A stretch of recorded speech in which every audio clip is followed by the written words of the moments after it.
Chapter 15. The place fixed on for the stand shooting was not far above a stream in a little aspen copse.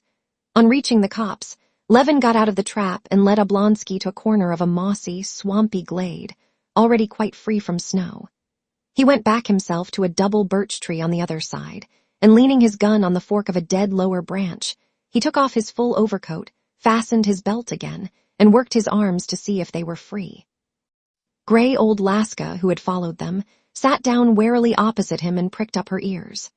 The sun was setting behind a thick forest, and in the glow of sunset the birch trees, dotted about in the aspen copse, stood out clearly with their hanging twigs and their buds swollen almost to bursting. From the thickest parts of the copse, where the snow still remained, came the faint sound of narrow, winding threads of water running away. Tiny birds twittered, and now and then fluttered from tree to tree. In the pauses of complete stillness, there came the rustle of last year's leaves, stirred by the thawing of the earth and the growth of the grass. "Imagine, one can hear and see the grass growing," Levin said to himself, noticing a wet, slate-colored aspen leaf moving beside a blade of young grass. He stood, listened, and gazed sometimes down at the wet, mossy ground, sometimes at Laska listening all alert, sometimes at the sea of bare tree-tops that stretched on the slope below him, sometimes at the darkening sky, covered with white streaks of cloud. A hawk flew high over a forest far away with slow sweep of its wings. Another flew with exactly the same motion in the same direction and vanished. The birds twittered more and more loudly and busily in the thicket. An owl hooted not far off, and Laska, starting, stepped cautiously a few steps forward, and putting her head on one side began to listen intently. Beyond the stream was heard the cuckoo. Twice she uttered her usual cuckoo call, and then gave a hoarse, hurried call and broke down. "Imagine, the cuckoo already," said Stepan Arkadyevitch, coming out from behind a bush.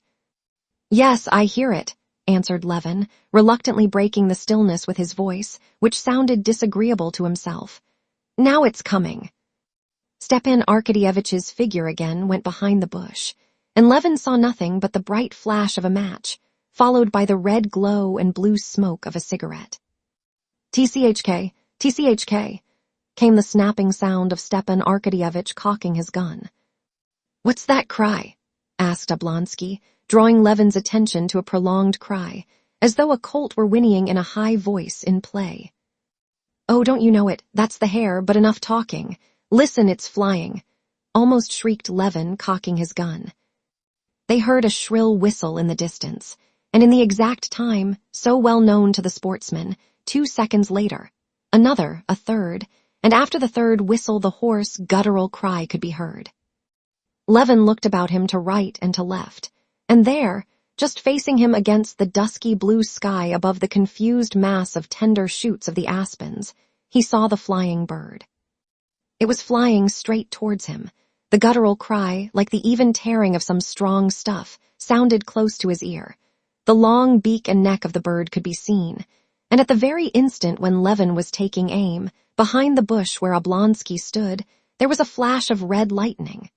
The bird dropped like an arrow and darted upwards again. Again came the red flash and the sound of a blow, and fluttering its wings as though trying to keep up in the air, the bird halted, stopped still an instant, and fell with a heavy splash on the slushy ground. "Can I have missed it?" shouted Stepan Arkadyevitch, who could not see for the smoke.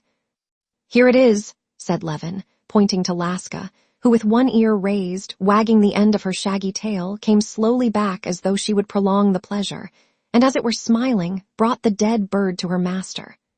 "Well, I'm glad you were successful," said Levin, who, at the same time, had a sense of envy that he had not succeeded in shooting the snipe. "It was a bad shot from the right barrel," responded Stepan Arkadyevitch, loading his gun. It's flying." The shrill whistles rapidly following one another were heard again. 2 snipe, playing and chasing one another, and only whistling, not crying, flew straight at the very heads of the sportsmen. There was the report of 4 shots, and like swallows the snipe turned swift somersaults in the air and vanished from sight. The stand shooting was capital. Stepan Arkadyevitch shot 2 more birds and Levin 2, of which one was not found. It began to get dark. Venus, bright and silvery, shone with her soft light low down in the west behind the birch trees, and high up in the east twinkled the red lights of Arcturus.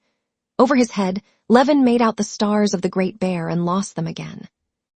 The snipe had ceased flying, but Levin resolved to stay a little longer, till Venus, which he saw below a branch of birch, should be above it, and the stars of the Great Bear should be perfectly plain. Venus had risen above the branch, and the ear of the Great Bear with its shaft was now all plainly visible against the dark blue sky, yet still he waited. "Isn't it time to go home?" said Stepan Arkadyevitch. It was quite still now in the copse, and not a bird was stirring. "Let's stay a little while," answered Levin. "As you like." They were standing now, about 15 paces from one another. "Stiva," said Levin unexpectedly, "how is it you don't tell me whether your sister-in-law's married yet, or when she's going to be?" Levin felt so resolute and serene that no answer, he fancied, could affect him. But he had never dreamed of what Stepan Arkadyevitch replied. "She's never thought of being married and isn't thinking of it, but she's very ill, and the doctors have sent her abroad. They're positively afraid she may not live." "What?" cried Levin. "Very ill? What is wrong with her? How has she?" While they were saying this, Laska, with ears pricked up, was looking upwards at the sky and reproachfully at them. "They have chosen a time to talk," she was thinking. "It's on the wing. Here it is, yes, it is. They'll miss it," thought Laska. But at that very instant, both suddenly heard a shrill whistle which, as it were, smote on their ears, and both suddenly seized their guns, and 2 flashes gleamed, and 2 bangs sounded at the very same instant. The snipe flying high above instantly folded its wings and fell into a thicket, bending down the delicate shoots. "Splendid! Together!" cried Levin, and he ran with Laska into the thicket to look for the snipe. "Oh yes, what was it that was unpleasant?" he wondered. "Yes, Kitty's ill. Well, it can't be helped, I'm very sorry," he thought. "She's found it. Isn't she a clever thing?" he said, taking the warm bird from Laska's mouth and packing it into the almost full game bag.